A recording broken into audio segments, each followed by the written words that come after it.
What if Ned Stark never went to King's Landing? Robert comes to Winterfell, asks Ned to become Hand of the King, and Ned refuses, not because he hates Robert, not because he wants to insult the crown, more because everything around the offer feels wrong. Jon Arryn is dead.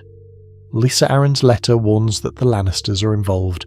Bran has fallen from the tower, there is already too much danger around the royal visit, and Ned decides the North cannot afford to send its lord south, so Robert leaves Winterfell angry, disappointed, probably even hurt.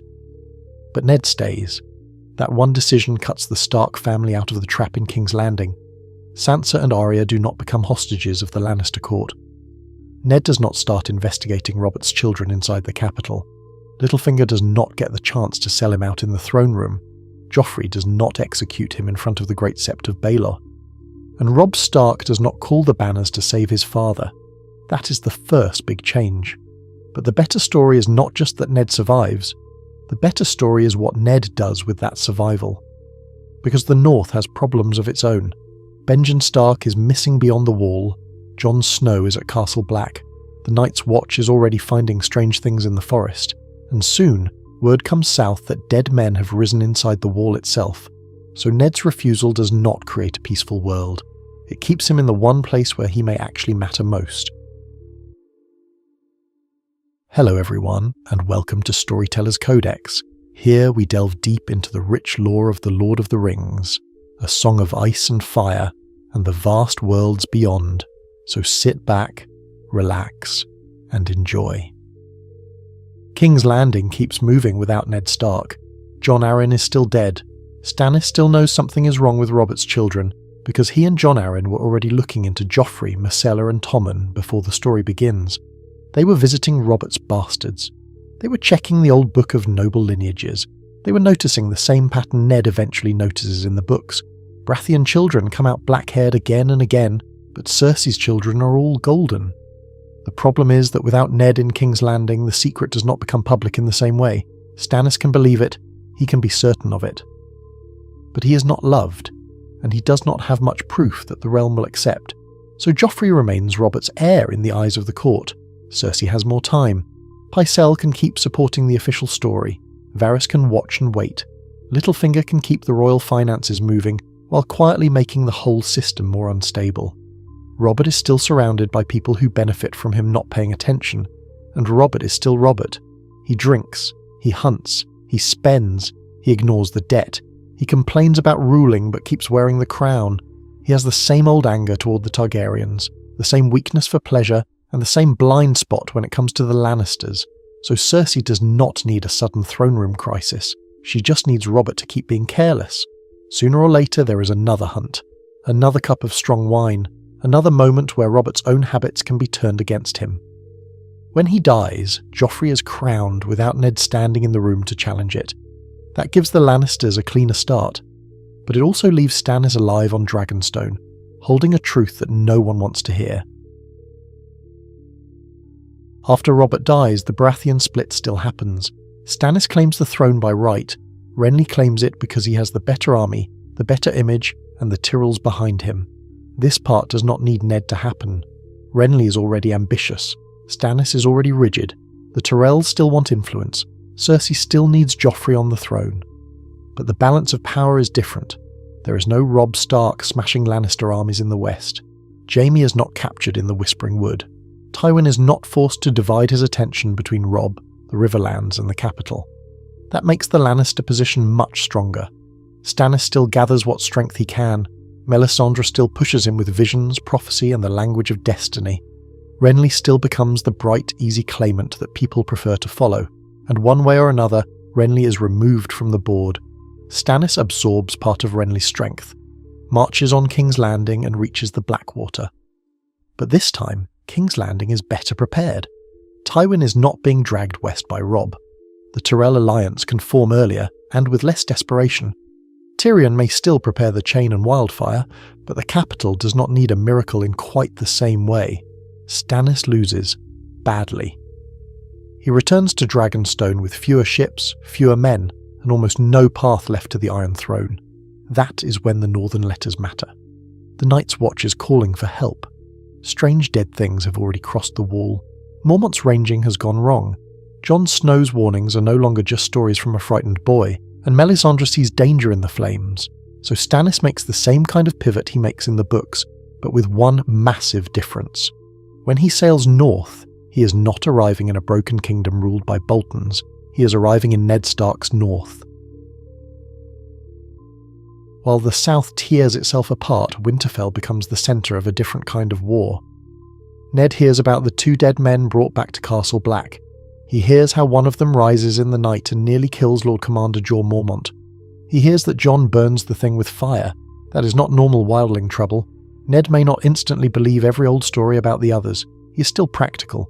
He still knows men exaggerate. But he also knows the Watch. He knows Benjen. He knows the Starks are tied to the wall in a way most southern lords are not, so he starts preparing. Robb joins him. This is important because Robb is no longer learning command by fighting Tywin Lannister in the Riverlands. He's learning beside Ned, in the north, against a threat that begins as a border crisis, and then turns into something much bigger. Ned calls Northern Lords to Winterfell. The Umbers care because the last hearth sits close to the wall. The Mormonts care because Bear Island understands raiding and hard winters. The Glovers and Tallhearts care because the West has already suffered from wildling and ironborn threats before. The Karstarks, Manderlys, Serwyns and Mountain clans all have different priorities, but Ned can still bring them into the same room. Catelyn becomes important here too. Through her, Ned reaches toward Riverrun. The Riverlands have every reason to be nervous. They sit between Lannister power, crown politics, and the old roads of invasion. Hoster Tully is old and fading, but Edmure and the Blackfish can understand a simple point. If the North falls, the Riverlands are exposed next. Lysa Arryn stays neutral at first. The Vale closes itself off, just like in the books. Lysa does not want risk. Littlefinger does not want to spend the Vale too early. So for now the North and Riverlands begin talking, but the Vale watches from above. Ned's focus stays on the wall, and that means when Stannis finally arrives, he finds the North already moving. Stannis arriving in the North changes everything. At first it should be tense. Ned does not love Stannis. Almost no one loves Stannis. But Ned respects duty, law, and hard truth, and Stannis has all three sharpened into one personality. Stannis explains what he and Jon Arryn found, the visits to Robert's bastards, the Book of Lineages, the fact that Joffrey, Myrcella and Tommen do not look like Baratheons because they are not Baratheons. It is not perfect proof. But it is enough for Ned. This is the same Ned who would have discovered the truth in King's Landing. He knows Robert. He knows what Baratheon blood usually looks like. He knows Jon Arryn would not chase a lie for no reason. So Ned accepts Stannis as the rightful king. But neither man can march south yet. That is the key. Stannis wants the throne. Ned believes the throne belongs to him. The Riverlands may be persuaded to support him. The Vale may eventually be pulled in. But the wall is screaming. Mance Rayder has gathered a massive host beyond the wall. Giants, mammoths, spearwives, raiders, Thenns, whole families moving south. From the Watcher's perspective, it looks like the largest wildling invasion in living memory. Stannis understands the others because Melisandre frames them as the ancient enemy. Ned understands the wall because he is a Stark. Their reasons are different, but the decision becomes the same. The North comes first, so the alliance forms around Castle Black. Ned brings northern strength, Robb brings young command talent and the loyalty of the next generation. Stannis brings discipline, ships, hardened men, and a king's claim. The Night's Watch brings the wall itself, and Jon Snow is trapped in the middle of all of it, because Jon knows the Watch, knows the North, and knows that the Free Folk are not just raiders. But in this version, he never goes deep undercover with the wildlings.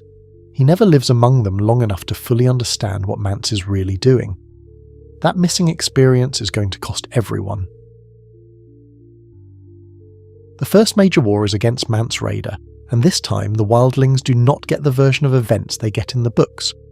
In the books, the Night's Watch is barely holding Castle Black when Stannis arrives. Jon has lived among the Free Folk. He understands that Mance is trying to get his people away from the dead. That knowledge eventually helps create the fragile peace that lets thousands through the wall. Here, the Watch is not alone. Ned has reinforced the wall before the worst moment. Robb is there with northern cavalry and commanders who know cold weather fighting. Stannis arrives with battle discipline and the hard edge of a defeated king who needs a real victory. Mance still has numbers. He has giants. He has mammoths.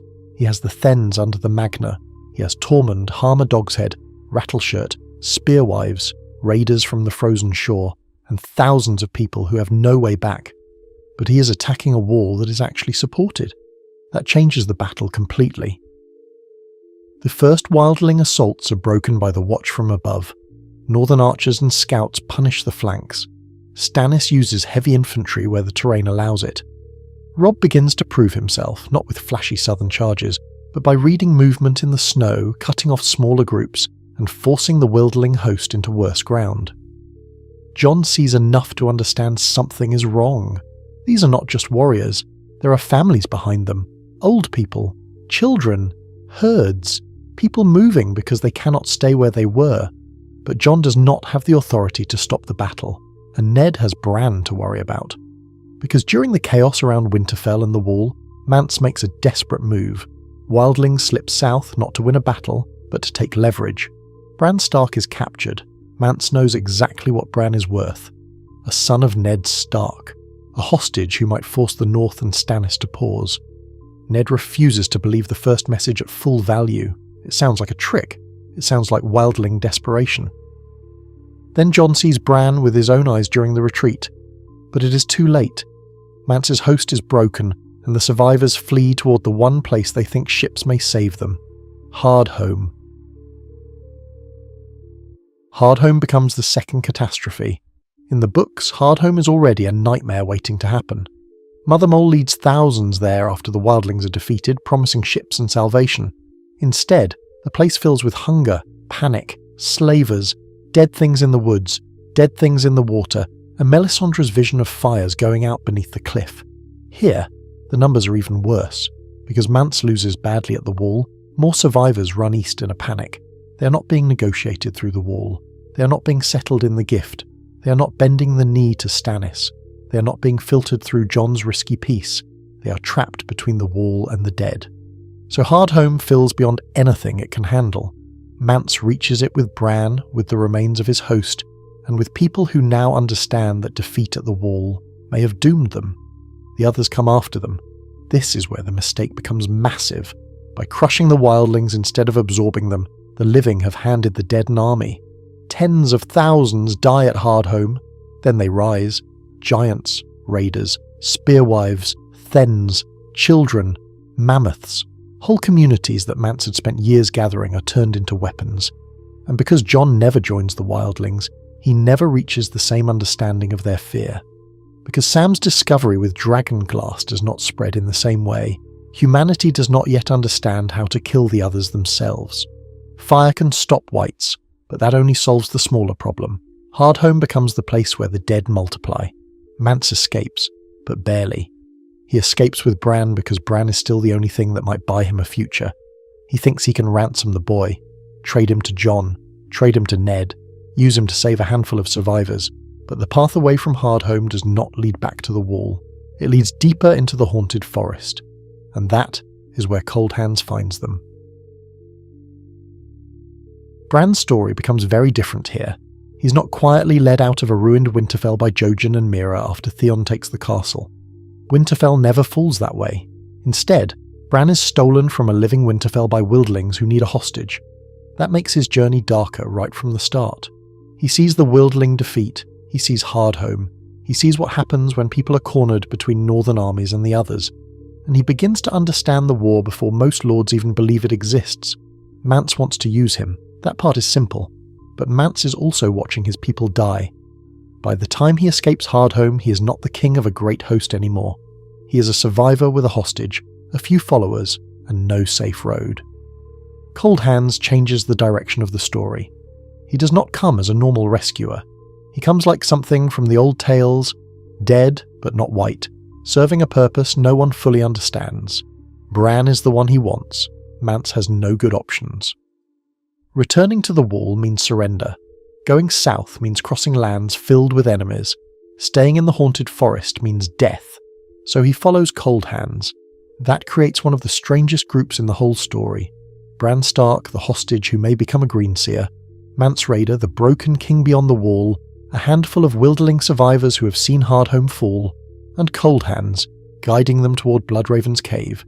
This matters because Bran now reaches Bloodraven with knowledge he does not have in the books. He has not just heard about the dead, he has seen what they do to an entire people, and Mance, if he survives the journey, brings something else into that cave. The memory of every mistake the living made before the real war began. While the dead grow stronger in the far north, the south finally pushes back. The Lannisters and Tyrells have had time to consolidate. Joffrey sits the Iron Throne. Cersei and Tywin can claim Stannis is a defeated rebel hiding behind northern superstition. The Tyrells can present themselves as defenders of the realm, not opportunists who change sides at the right moment. And because Robb never marched south, the Lannister and Tyrell armies are not drained the same way, so they move north. The target is obvious: the Neck. Moat Cailin becomes the key to everything. If the southern armies break through the Neck, they can threaten Winterfell, split Ned from the wall, and force Stannis to fight on two fronts. This is where Littlefinger changes sides without ever admitting he changed sides. He has no real loyalty to the Lannisters. In the books he works with them because they are useful, but he also sees how reckless Joffrey and Cersei are. If the Lannister-Tyrell block looks too strong, too incompetent, or too likely to collapse under Dragonfire later, Littlefinger starts building another exit. So he plays along with Ned and Stannis. Through Lysa, he brings the Vale closer to the northern cause. Publicly, the story is simple. Jon Arryn was murdered by Lannister agents, and the Vale must answer that crime. Privately, Littlefinger keeps the real secret buried, because Lysa's role in Jon's death would destroy everything. Now the defenders of the Neck are no longer just northern forces. The north holds Moat Cailin. The Vale sends knights down through controlled routes. The Riverlands arrive under Brynden Blackfish and Edmure Tully, giving Ned the support Catelyn had been trying to build from the beginning. The southern armies are stronger in open ground, but the Neck is not open ground. It is swamp, water, mud, hidden paths, Crannog men, disease, ambushes, and ruined causeways.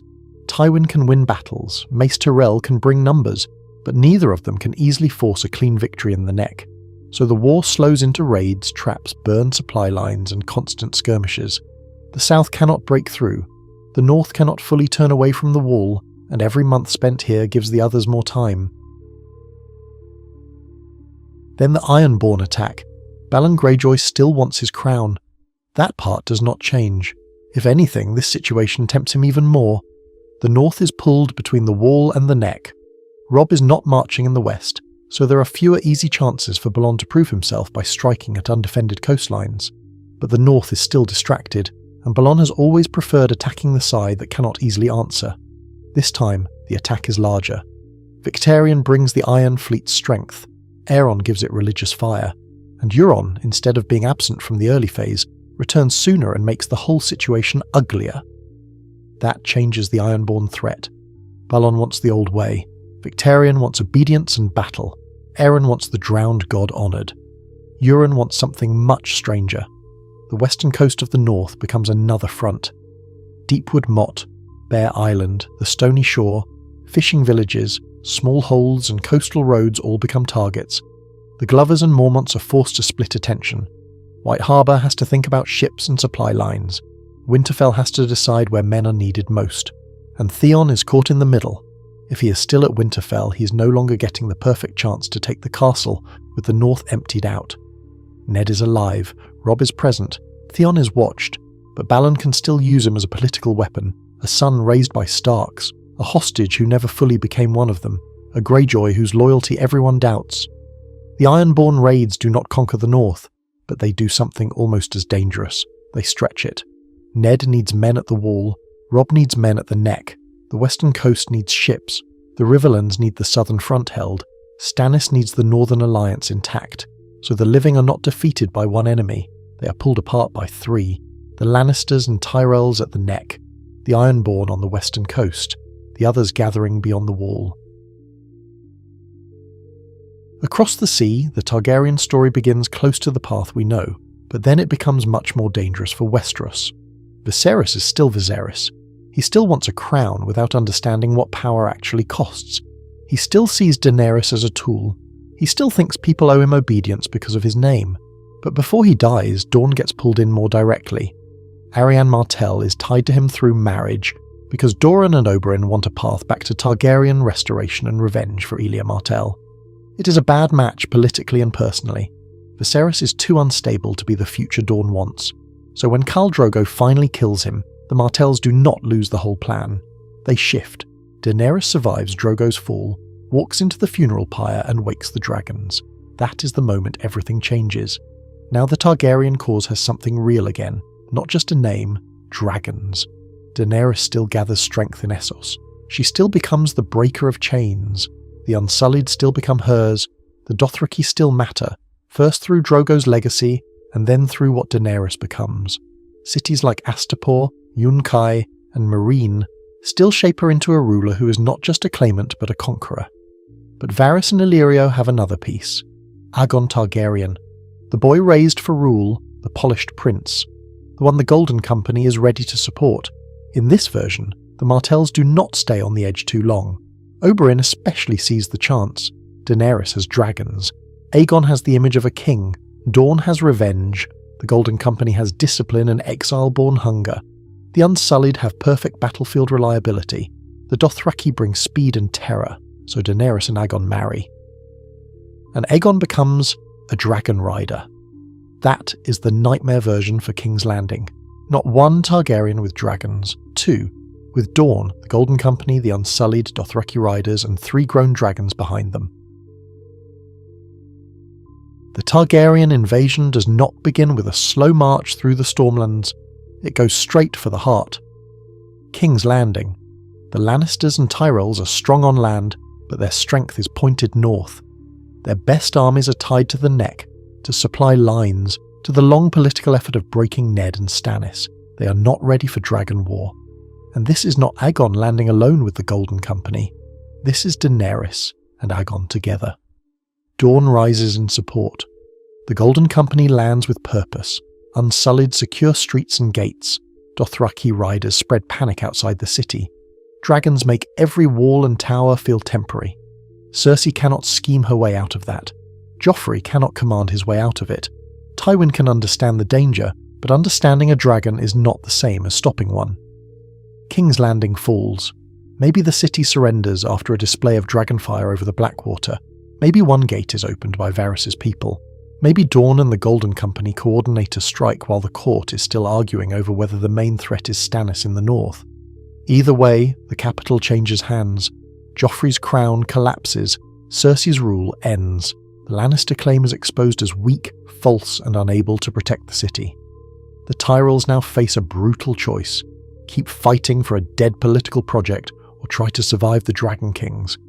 The southern armies at the neck suddenly lose the thing they are fighting for, and that breaks their momentum. Ned, Stannis, the Riverlands, and the Vale do not need to crush them in one glorious battle. They just need to hold long enough for the news to arrive. King's Landing has fallen, the dragons are back, and the war for the Iron Throne has become something completely different. After King's Landing falls, Westeros is split between 2 huge claims. In the south, Daenerys and Aegon hold the capital with dragons. Dawn, the Golden Company, Unsullied, Dothraki, and whatever Reach or Crownland houses decide survival matters more than loyalty. In the north, Stannis has Ned Stark, Robb Stark, the Riverlands, the Vale, the Night's Watch, and a stronger claim in law if the Lannister children are rejected. This is the battle that seems ready to happen. Stannis versus the Targaryens, the Starks, Tullys, and Arryns against Daenerys, Aegon, Dawn, and Essos, and both sides have reasons not to trust each other. Stannis sees Targaryens as the dynasty Robert overthrew. Ned remembers the sack of King's Landing, the deaths of Elia and her children, and the whole bloody cost of Robert's rebellion. The Martells remember the same events from the opposite side, and they have no reason to love either Stark caution or Baratheon rule. Davos becomes important here. After Stannis loses the Blackwater, Davos is still the man who can tell him the hard truth. He also becomes the practical link to the outside world. Sellswords from the east, contracts, ships, money, negotiations with men who do not care about banners but do care about payment. The Iron Bank may also see Stannis as useful, especially if the Lannister regime has collapsed and the Targaryen cause looks powerful but unpredictable, so both sides prepare. The neck remains tense. The Ironborn raids continue. Euron kills Balon and claims the Seastone chair, turning the Ironborn from a brutal regional threat into something stranger and more magical, and Bran is still beyond the wall, moving deeper into Bloodraven's world. This is the moment where the story looks like it is about to become a massive human war. Dragons against northern armies, Stannis against Aegon, Ned Stark forced to choose between legal duty and survival. Then the wall falls. The others do not attack as a rumour anymore, they attack as an ending. By now they have the dead of Hardhome. They have wildling fighters, giants, mammoths, and countless bodies from the lands beyond the wall. Every defeat the living handed to Mance has become a gift to the enemy, and at the Fist of the First Men something worse happened. The Horn of Winter was found. Maybe the Watch did not understand what it was. Maybe it was lost in retreat. Maybe the others took it from the dead after the battle. However it happens, the ancient weapon ends up in the worst possible hands. When the others use it, the wall breaks. Not all at once, like a simple gate opening. The ice cracks, old spells fail, towers shake. The Night's Watch sees the one thing it was built to prevent finally happen. Then the dead come south, not in scattered bands, in a host. Whites in the hundreds of thousands, dead wildlings, dead giants, dead animals, ice spiders moving through snow like something out of old Nan's stories. And above them, an ice dragon. Not a normal dragon with blue flame. Something older, colder, and wrong. A weapon made for the long night, large enough to make even Daenerys and Aegon understand that dragons alone may not win this war. The living have a terrible problem now. They have more strength than they did in the books. The North is not destroyed. The Riverlands are not completely spent. The Vale has joined. Stannis is alive. Ned and Robb are alive. Jon is at the wall. Daenerys and Aegon have dragons. Dorne and Essos have brought fresh armies, but they are missing crucial knowledge. They do not understand dragonglass early enough. They do not know enough about how the others work. They have armies built to fight men, and the enemy is no longer just men. The final war begins because there is no other choice. Stannis cannot fight Daenerys while the dead are coming through the wall. Daenerys cannot rule King's Landing if the North becomes a frozen graveyard. Aegon cannot be the perfect restored king if there is no realm left to restore. Ned understands this faster than almost anyone, because for him the wall was never symbolic, it was always real. Robb understands it too, because this is the war he has been trained for since Ned stayed in Winterfell. Jon understands the cost because he saw the wildlings first as enemies, then as victims too late. So the living unite, not cleanly, not happily. Stannis still believes the throne is his. Daenerys and Aegon still believe the Targaryen restoration has begun. The Martells still want justice. The Vale and Riverlands do not fully trust Dragonlords. The North does not forget southern politics just because the dead are marching, but they form one line anyway. Northern infantry, Knights of the Vale, Riverland archers, Stannis' remaining hardened men, Night's Watch survivors, unsullied, Dothraki screamers, Dornish spears, Golden Company veterans, dragons above them, and against them the greatest army of the dead the world has seen since the Long Night. This is where the two wild cards matter. Bran, inside Bloodraven's cave, may be the only person who can understand the enemy deeply enough to change the battle. Through weirwoods, ravens, wolves, and old magic, he may see the pattern no commander can see from the ground, and Euron may be the disaster inside the disaster. With Balon dead and the Ironborn under his shadow, Euron is not just another raider. He is a man chasing forbidden power. Dragonbinder, blood magic, the sea, the ruins of old Valyria, the idea that gods can be challenged or used.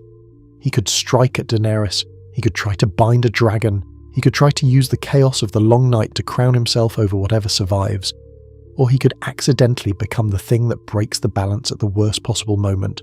So who wins? That is the real question. Humanity is stronger than it was in the books. Ned is alive, Robb is alive, Stannis is in the north, the Vale and Riverlands are in the fight, Daenerys and Aegon bring dragons, Dorne, the Golden Company, the Unsullied and the Dothraki. But the others are stronger too. They have the dead of Hardhome, they have hundreds of thousands of whites, they have the wall broken, they have ice spiders, giants, and an ice dragon. And the living do not learn the right lessons early enough. So the war is bigger on both sides, a stronger living world, a stronger dead one, and between them, two wild cards, Bran in the deep roots of the world and Euron reaching for power no one should touch. That is where we like to end this version of the story. So what do you think? Does humanity finally stand strong enough to win? Or has it already given the others exactly what they needed? If you're interested in The Lord of the Rings or A Song of Ice and Fire, click one of the links on the screen to dive deeper into the lore. Thanks for watching, and we hope to see you next time.